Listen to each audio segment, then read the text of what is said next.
Okay, port engine to the front. There's the pump, impeller, the raw intake. No sign of problem there. Going around. And on back to the seacock. I turned the seacock off, obviously, after the accident.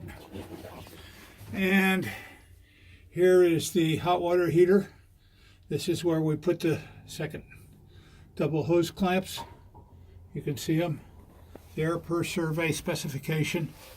And I don't know what you can see because I'm holding the camera out just into my arm to look in the back side here. But I didn't see anything when I was crawled in there last that indicated anything. Okay, and we'll go do the port. And of course by port I mean starboard engine.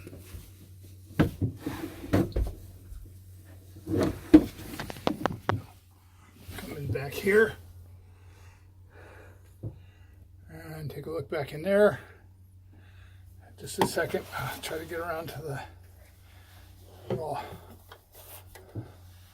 coolant pump.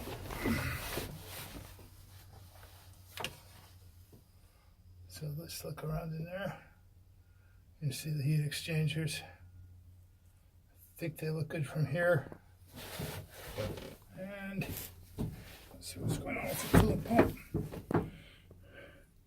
I can't see what I'm showing you, so I'll have to look in a second and back.